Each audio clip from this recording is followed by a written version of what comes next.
Hi, and thank you for watching us here at Tax Talk UK, where we talk about all things tax and other important aspects of running your small business and being self-employed. So one thing that we've been asked a lot is if I'm starting my own business, what are the most important things? What are your tips for me? So that's what I'm going to talk about today.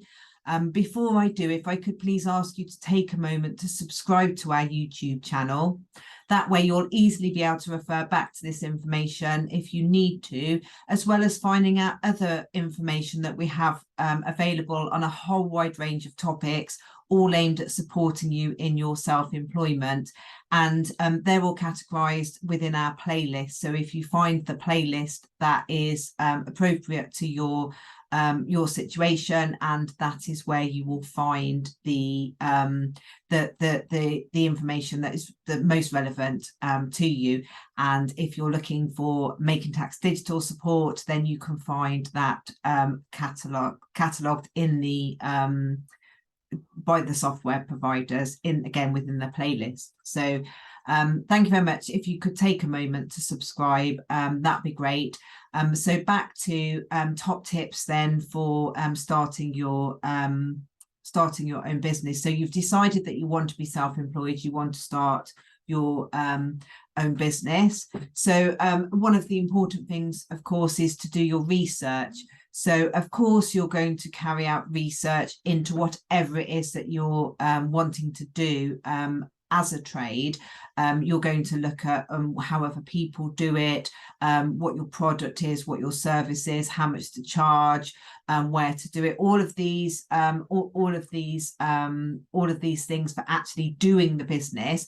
But also, you really at the start need to understand how your tax will work, who you need to report to, when you need to report to them, what professional bodies do you need to be a member of, is it compulsory or is it optional, do you need any insurance? So all of these topics we do cover throughout our videos to hopefully give you some tips on where to start and some sort of things to start thinking about.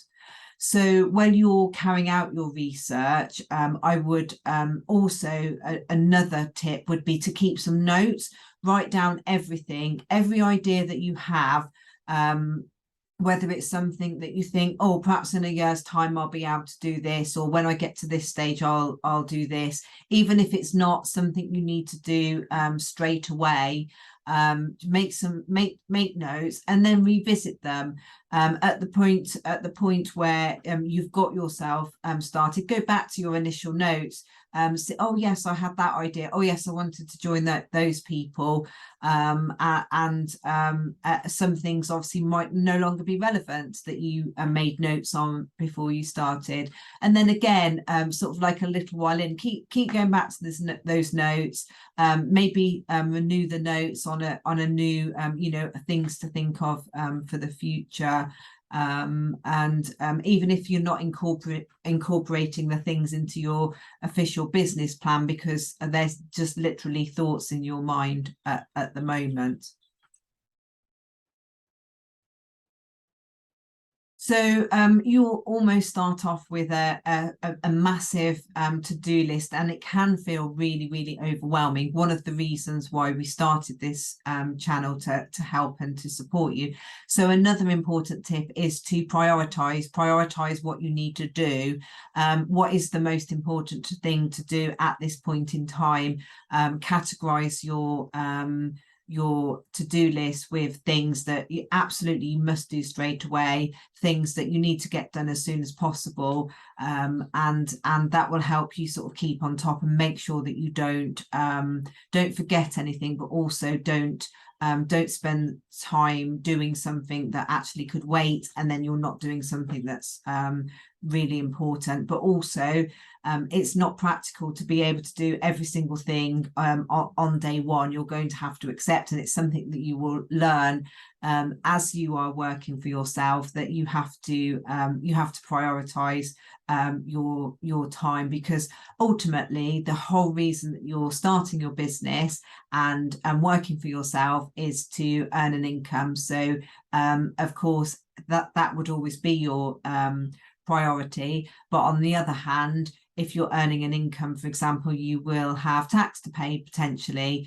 most likely. So if you completely prioritize earning your income and you don't take the time to find out how much tax you might owe, then you're going to come in for a very big shock, especially if you've gone from being employed and being paid on a regular, maybe weekly or monthly basis, to then having to pay your taxes potentially on an annual basis. That will be a really big shock if you don't get ahead on that. So make sure you prioritize and make sure that you actually consider and think what is important, what is the what is the biggest thing that I need to do at this time.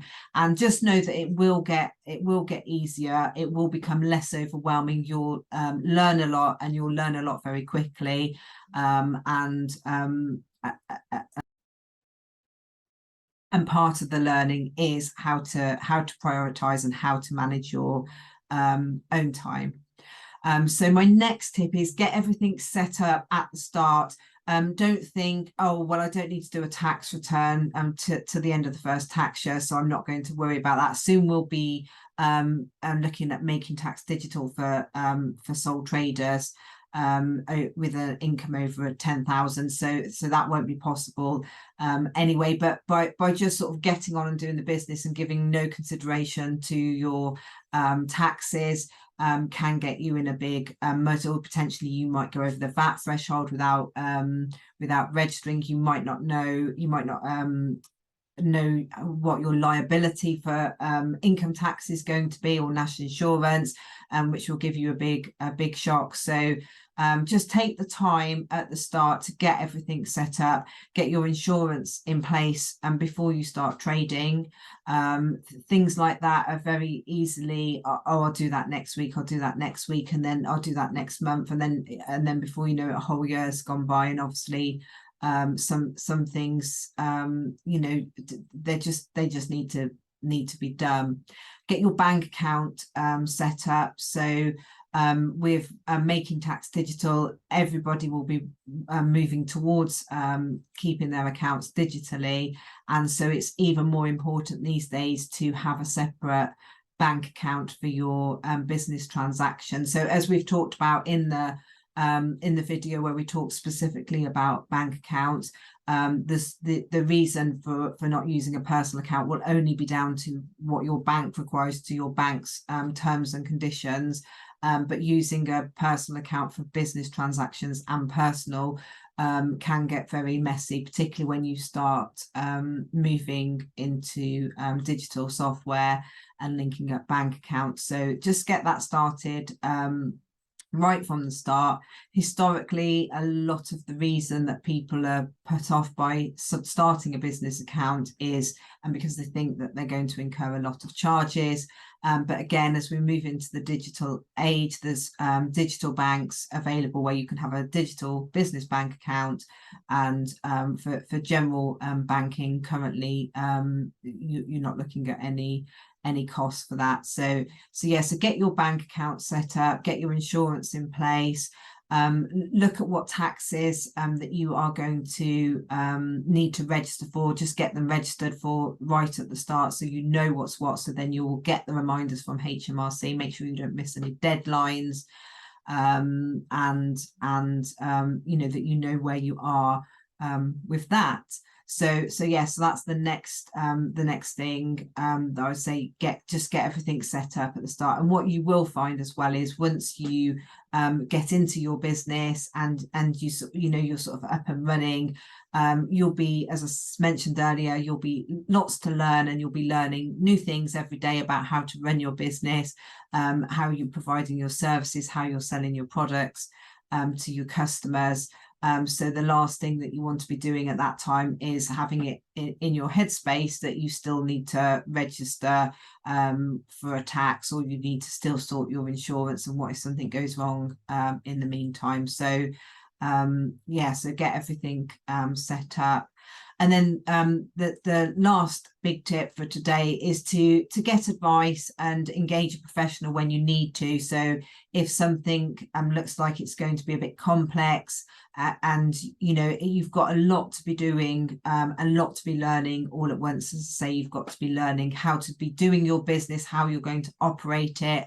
You're going to be learning about taxes, insurance, all the things that when you were employed, your employer's company would that would all be taken care of. You now have to think about everything and deal with everything, especially if you're a sole trader or a sole director of a limited company and working on your own. There will be a lot for you to do. So don't feel just because you can do things, if you find something particularly difficult, or you don't really understand things, especially when it comes to, you know, sort of tax or insurance, those sorts of things, then please do make sure that you take professional advice when you need it, and engage a professional to carry out the activity as well, if need be. And as I always talk about, if you are engaging professional support, please do make sure that the person you engage is qualified for whatever it is that you're engaging them to help you with. They have professional indemnity insurance, and that if applicable they are a member of a professional body. So this is just a sort of a few sort of overview things of things to you know, sort of think about. So do your research and make lots of notes and prioritize what you're going to do. Get things all set up at the start and take professional advice when you need it. And hopefully just these few simple things will help you to feel more organized, to feel less overwhelmed. But if you are still feeling overwhelmed, please don't worry about that. It's completely natural. It's you know, you've got a lot that you've taken on, but you will get there. Just you know, sort of break everything down into bite-size chunks, and do try to enjoy what you're doing, and good luck.